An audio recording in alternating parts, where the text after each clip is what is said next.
తల్లి క్రిస్టియన్ చూసారా? అది మన దేశం. ప్రవీణ్ పగడాల తల్లి క్రిస్టియన్, తండ్రి ముస్లిం. తప్పేముంది? అబ్రహాం సంతానమే కదా. ముస్లింలు క్రిస్టియన్ పెళ్లి చేసుకోకూడదా? హిందూస్ క్రిస్టియన్స్ని పెళ్లి చేసుకోకూడదా?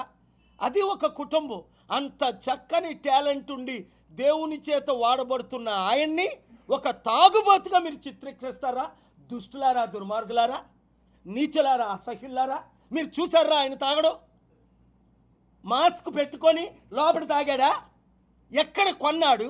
చూపిస్తున్నారు డూప్లికేట్ ప్రవీణ్ అని చెప్పుకుంటా. మరి ఎక్కడ తాగాడు? 90 కిలోమీటర్ స్పీడ్లో తాగాడా లోపల పెట్టుకొని, లేదా ట్యూబ్లో పంపించారు ఇంట్రావెనస్లో? అది కూడా చూపించాలి కదా. తాగినట్టు ఎక్కడైనా చూపించారా? ఆయన ముఖాన్ని ఎక్కడైనా చూపించారా? ఎవరికి మీరు పువ్వులు పెడతారు?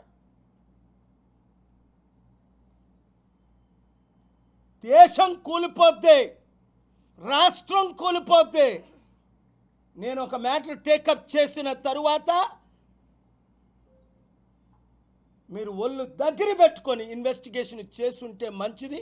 ఇప్పుడు కూడా చంద్రబాబు నాయుడు గారు, దేవుని కళ్ళు మీరు కప్పలేరు, దేవునికి లడ్డూలు పెట్టలేరు,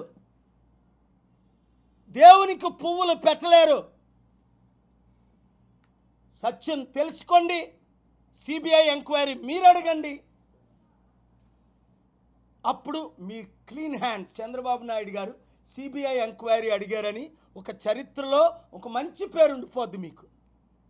ఒక వెల్ విషర్గా, ఒక స్పిరిచువల్ ఫాదర్గా, ఒక 22 సార్లు మిమ్మల్ని దీవించిన ఒక వ్యక్తిగా, ఒక లీడర్గా, మీరంటే గౌరవం ఉన్న వ్యక్తిగా నేను మాట్లాడుతున్నా.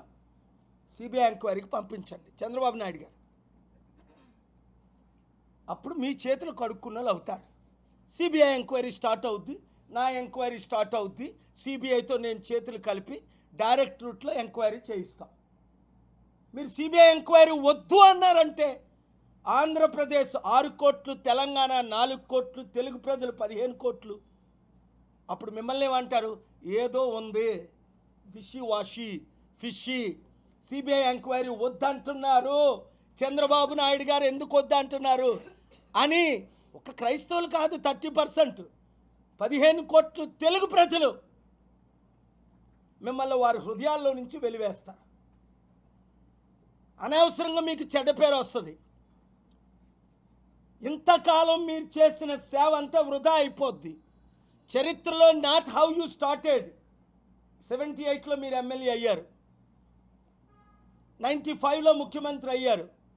4 సార్లు ముఖ్యమంత్రి అయిన తర్వాత 2025లో ఈ ప్రవీణ్ పగడాల కేసులో మీరు జీరో అవుతారా, హీరో అవుతారా? నా మాటలు వింటే, నేను చెప్పినట్టు చేస్తే, నేను మీకు చెప్పాను క్లియర్గా, మిమ్మల్ని కలుస్తానని 10 సార్లు చెప్పాను మీడియా ద్వారా, మీ ఫ్రెండ్స్ ద్వారా, T5 నాయుడు ద్వారా కలుస్తామన్నారు 20వ తారీఖుని. నేనైతే సిద్ధం. నా ఎవిడెన్స్లు చూడండి, మిమ్మల్ని ఒక్కరినే నమ్ముతాను. నేను పోలీసులు నమ్మనని క్లియర్గా చెప్పాను. నా మీదే కేసు వేసినప్పుడు పోలీసులు చచ్చిపోయినాడు మీద ఇంకా నిందలు పెట్టరా? ఎంతో గౌరవం నేనంటే పోలీసులకి, డీజీపీలకి, హోమ్ మినిస్టర్లకి. అలాంటిది నా మీదే అవినీతి కేసు వేసినప్పుడు ఆ కాలం 2012లో మరి చనిపోయినాడు మీద ఎయిరా? వాళ్ళ భార్య పిల్లలు నోరు ముయించట్లేదా? వాళ్ళ బంధువులు నోరు ముయించట్లేదా? వాళ్ళ ఫ్యామిలీ మెంబర్స్ నోరు